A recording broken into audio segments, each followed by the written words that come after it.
In my opinion, there's different kinds of travel photography. There's some people that want to be out there with the heaviest setup that you can possibly have, and they don't care about looking like a tourist. They don't really care about anything at all. They just want to get a beautiful picture. And then there's the other side, which is more like me, where you want a compact setup. And today we're talking about the best lens that you can get for travel photography. How I'm going to lay this out is I'm going to give you expensive options, middle of the road options, and then cheaper options. It's going to be $2,000 plus, and then $800 to $2,000, and then under $500. If you don't want to wait for the rest of them, there's chapters below so you can skip if you're really that impatient. Starting off with the expensive options. Sony's option from their website will come in at $2,300. Canon's will come in at $2,400. And before we go any further, all of the Sony lenses I mentioned are going to be the E mount, and all of the Canon lenses are the RF mount. 16mm is typically wide enough for those wide landscape shots that you want.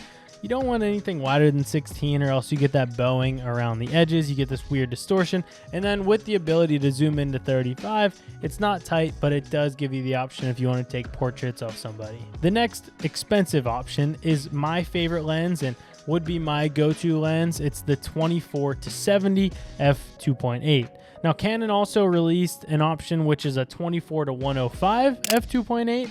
That one is coming in at $3,000, and then the Canon 24-70 2.8 will come in at $2,400. Sony, $2,300 once again. The 24-70 is a wide enough lens where at 24mm you can still capture a landscape. It probably won't be exactly as wide as you want all the time, but I think having the ability to zoom all the way into 70 is really nice whenever you're traveling and you're photographing all different things, from landscapes to people to any kind of variety. Having that range of 24-70 and even better 24-105 is going to be a great option. Those are the expensive lenses. I think that everybody here doesn't really want to spend that much, so let's move on to the middle of the road. So these lenses that we'll talk about now are between $800 and $2,000. To start out, an option that both companies are going to have is a 24-105 f4. So that's going to be very similar to that 24-70 that I just talked about, but the aperture is a little bit higher. So that means in dark situations, you're not going to have the lens help you out as much. You're going to have to bump your ISO, and also you might not get as much background blur. But if you don't really care about those things, this is a great option. And if you do care about those things but you want to save money, I don't think the drop off from with 24-70 to 24-105 is that much. And with that being said, you'll save $1,000 on these lenses. Both Sony and Canon are coming in at $1,300 retail. So those will be great options for middle of the road. For the low middle of the road, we're going to have different options for Sony and Canon, because now we're getting into the kit style lenses. For Canon, I would recommend the 24-240mm, and that would be an f4 to 6.3. The variable aperture is the reason that these lenses are getting cheaper now. This lens comes in at $900, and it will give you a great focal length. There's no arguing that. 24-240. If they had that lens in a lower aperture, this would be the perfect lens for everybody. But having the aperture go up to 6.3 whenever you're zoomed all the way in, it will be fine for daytime scenarios. But once the sun goes down, this lens is very much supposed to stay wide, and it's just not designed for darker situations. For Sony, there's two different lenses that I would recommend on the lower middle end.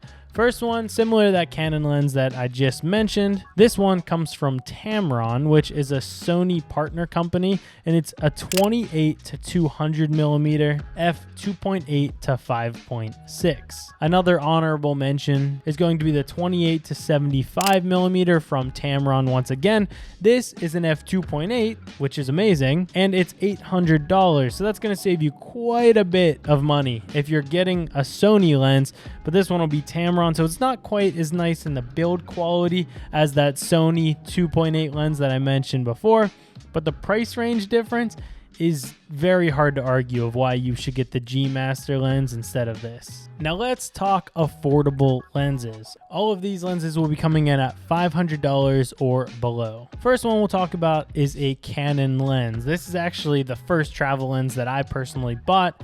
I think it's good, but I don't know if I would give a really strong recommendation for it. It's a 24-105, which is similar to the focal lengths we talked about before. But this one is an f4 to 7.1. This lens comes in at $400, and the price point, you can't really beat that.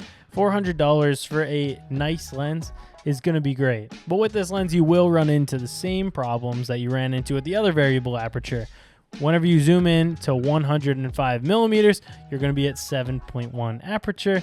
And so you can't really use that at nighttime too much. If it's all daytime landscapes, you're good to go. This is going to be a great option for you. For Sony, there's two different lenses. One is a 28 to 60 f4 to 5.6. That is directly from Sony. Small lens, so it's a nice build and you won't have to worry about it too much in the size department. And the other one that I would mention that could be a possible option is the Tamron 18 to 200 f3.5 to 6.3. The 28 to 60 comes in at $500 and the Tamron comes in at $370. I know I'm throwing a lot of numbers at you, but all of these lenses are gonna be below $500 and they're great options. If you want to zoom in really far, then that second option, the 18 to 200, will probably be better. This is for Sony.